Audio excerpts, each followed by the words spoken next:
5, 4, 3, 2, 1, 0.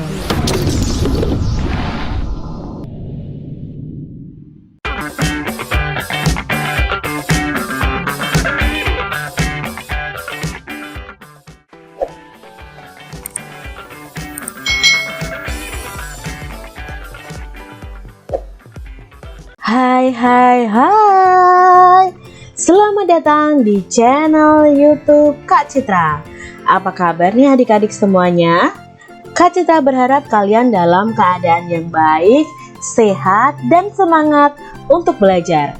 Hari ini kita akan belajar bersama-sama masih di tema 1, subtema 2, pembelajaran yang kelima. Langsung saja ya adik-adik. Lani akan berlatih menari di rumah Siti. Ibu Siti akan melatih menari.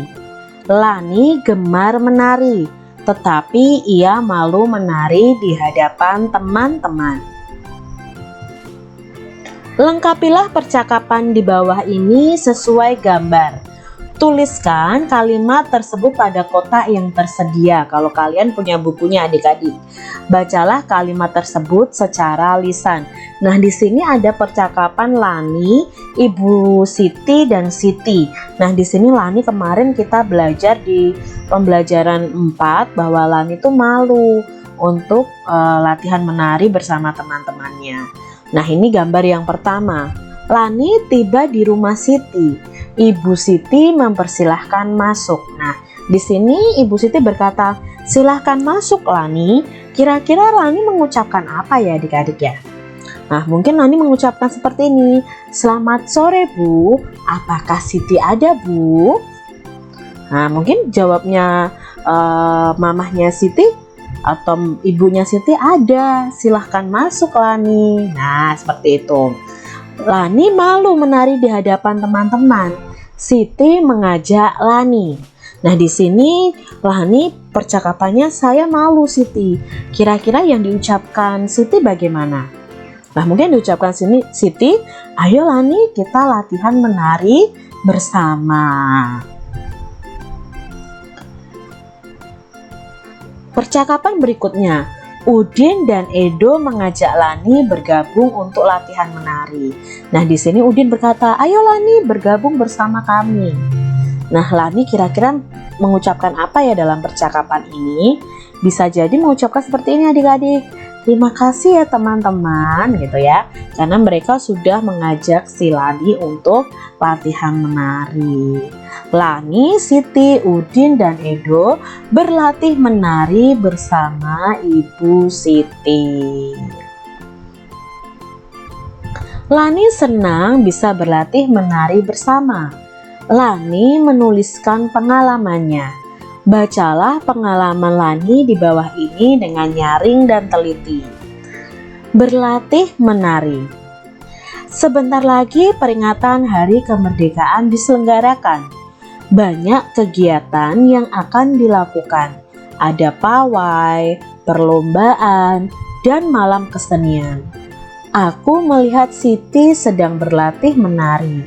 Aku ingin sekali ikut menari. Akan tetapi, aku malu kepada teman-temanku.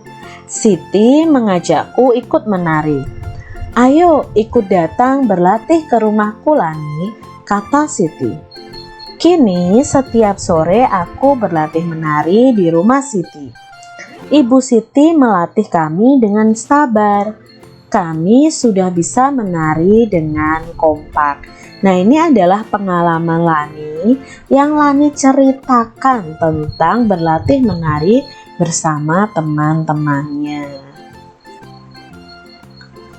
Siti dan Lani ingin menampilkan tarian dengan baik. Mereka ingin menjaga kerukunan dan kekompakan. Bagaimana sebaiknya sikap Siti dan Lani? Nah, mereka harusnya apa adik-adik? Ya rukun, ya kompak, tidak bertengkar, saling mendukung. Menjaga kekompakan dengan teman bermain sesuai dengan pengamalan sila ketiga Pancasila. Nah, ini menjaga kekompakan, kerukunan saat bermain itu sesuai dengan sila ketiga Pancasila. Apakah kalian ingat dengan lambang Pancasila di bawah ini? Nah, ini adalah lambang Pancasila, simbol Pancasila, khususnya sila keberapa nih adik-adik? Ya, ini sila ketiga, bunyinya Persatuan Indonesia. Ya, itu adalah lambang sila ketiga Pancasila yang bunyinya Persatuan Indonesia. Nah, sekarang penerapan sila ketiga dengan teman bermain itu apa saja ya? Nah, kita lihat di sini penerapan sila ketiga. Contoh penerapan sila ketiga Pancasila dengan teman bermain adalah, nah, bermain dengan teman dari berbagai suku dan agama tanpa memilih-milih suku, tanpa memilih-milih agama. Pokoknya bermain dengan semua teman-teman kalian. Lalu menjaga kekompakan dengan teman saat bermain. Itu juga penerapan sila ketiga Pancasila. Tidak mengejek teman yang kalah bermain ya, tidak mengejek teman yang malu, malah kita harusnya mendukung, mengajak. Mau menerima kekurangan teman, itu merupakan penerapan sila ketiga Pancasila. Bisakah kalian membuat cerita yang berhubungan dengan sila ketiga Pancasila di tempat bermain? Coba baca contoh di bawah ini. Nah, Kak Citra punya contoh cerita pengamalan Pancasila, khususnya sila ketiga. Ya, aku bermain dengan teman-teman di lapangan. Ada yang bermain sepak bola, layang-layang, dan boneka. Kami berbeda agama, tetapi tetap bermain bersama. Kami selalu kompak dan rukun. Nah, cerita ini merupakan penerapan sila ketiga Pancasila di tempat bermain dengan teman-teman. Tadi cerita Lani itu juga merupakan penerapan sila ketiga Pancasila dengan teman-teman. Beri tanda centang pada gambar yang menunjukkan sikap yang sesuai dengan sila ketiga Pancasila. Nah, Kak Citra punya 3 nih, 3 gambar. Apakah 3 gambar ini menerapkan sila ketiga Pancasila? Gambar yang pertama bermain sepak bola bersama teman. Dengan rukun, yaitu tidak ada pertengkaran. Bagaimana adik-adik? Ya, ini menerapkan sila ketiga Pancasila. Lalu yang kedua itu berdiskusi ya. Wajah mereka tidak ada yang kelihatan marah. Mereka rukun ya di sini, berarti juga menerapkan sila ketiga. Lalu berlatih menyanyi bersama ya di sini ya. Nah, ini ada kerukunan, ada kekompakan juga. Berarti juga menunjukkan penerapan sila ketiga Pancasila.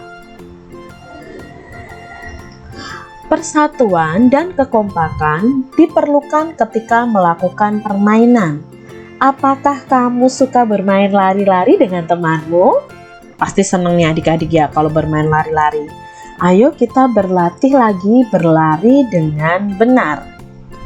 Nah, kalian ingat ya, perhatikan gerak berlari di bawah ini.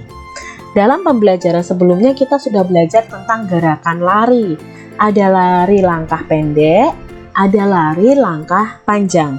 Ketika kita lari, pandangan kita lurus ke depan. Saat kaki kita melangkah, maka tangan kita mengayun. Langkah kaki dan ayunan tangan harus berlawanan arah. Jadi tidak boleh sama ya adik-adik ya.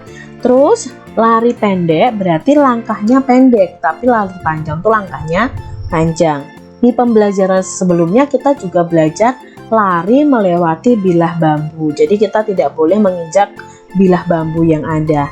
Nah, dalam pembelajaran ini ada lari melewati rintangan ban bekas. Jadi kalian harus lari ya, melewati rintangan ban bekas. Tidak boleh menginjak bannya, tapi kita masuk di dalam lingkaran ban itu dan kita lari ya, lompat ketika harus pindah ke ban berikutnya dengan lari. Begitu adik-adik. Apakah kalian tahu permainan di bawah ini? Nah, ini permainan apa ya? Kok ada dua tiang, terus ada lari-lari. Nah, ini juga permainan yang bisa dilakukan dengan cara berlari. Nah, permainan apa ya ini ya? Yuk kita cari tahu adik-adik. Ini adalah permainan bentengan. Nah, cara bermain bentengan itu bagaimana sih, Kak? Yuk kita cari tahu permainan bentengan itu bagaimana. Permainan bentengan merupakan permainan untuk memperebutkan benteng. Jadi ada bentengnya nanti. Permainan bentengan itu memerlukan lapangan yang luas untuk dibuat pembatas yang merupakan tanda pilar-pilar benteng. Berikut adalah cara bermain bentengan. Siswa dibagi menjadi 2 grup atau 2 kelompok. Banyaknya pemain setiap grup itu disesuaikan dengan kondisi lapangannya adik-adik. Lalu tandailah lapangan dengan tiang kayu yang mengumpamakan benteng setiap grup. Jadi ini ada 2 tiang kayu. Nah, ini untuk kelompok 1 atau grup 1, ini kelompok 2 atau grup 2. Guru bisa menggunakan alat lain sesuai kondisi sekolah kalau dimainkan di sekolah. Misalnya pohon atau benda lain yang tidak membahayakan siswa, misalnya tiang sepak bola itu juga bisa. Nah, para pemain menempati lokasi yang sudah ditentukan, yaitu berupa benteng setiap grup yang ditandai dengan tonggak kayu atau benda lain yang sesuai kondisi sekolah atau kondisi di lapangan kalian. Jadi masing-masing kelompok harus di bentengnya masing-masing. Pemain yang keluar dari benteng dianggap sebagai penyerbu. Pemain di pihak lawan mengejar pemain yang keluar dari benteng tersebut. Jadi kalau ada pemain yang keluar dari benteng itu dianggap penyerbu dan pihak lawan harus mau mengejarnya. Apabila pemain tersebut tersentuh tangan, maka akan dijadikan tawanan lawan. Nah, misalnya kelompok 1 ada yang lari, berarti dianggap penyerbu. Lalu kelompok 2 mengejar dan ternyata tertangkap, maka 1 orang yang di kelompok 1 tadi dianggap tawanan. Setiap regu memiliki tempat tawanan. Tempat tersebut terletak sekitar 1-2 meter sebelah kanan atau kiri masing-masing benteng. Nah, tawanannya nanti diletakkan di situ. Pemain yang sudah ditawan oleh lawan dapat diselamatkan oleh temannya dengan cara menyentuh tangan tawanan tersebut. Namun ketika menyelamatkan, temannya harus tetap waspada karena pasti akan dikejar oleh pihak lawan. Pemain yang bisa menyentuh benteng lain adalah pemenangnya. Jadi kalau sampai nanti misalnya regu 1 atau kelompok 1, grup 1 ini bisa menyentuh benteng grup 2, berarti grup 1 inilah pemenangnya. Nah, adik-adik harus mencoba menangkap penyerbu dari lawan kita supaya semakin sedikit yang menjaga bentengnya. Nah, kalau tidak ada yang menjaga bentengnya, kalian bisa menyentuh bentengnya dan akhirnya grup kalian lah yang menang.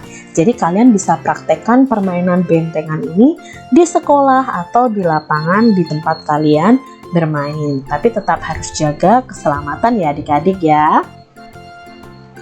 Nah, itu tadi adik-adik pembelajaran kita hari ini di tema 1 subtema 2 pembelajaran 5. Semoga pembelajaran ini bermanfaat bagi kalian semua dan jangan lupa untuk setiap harinya saksikan video pembelajaran dari Kak Citra. Sampai jumpa di video pembelajaran selanjutnya dan Tuhan memberkati. Jangan lupa tekan tombol subscribe, lalu tekan loncengnya, tekan juga tombol like, lalu share ke media sosial kalian. Jangan lupa untuk ikuti media sosial Kak Citra. Terima kasih.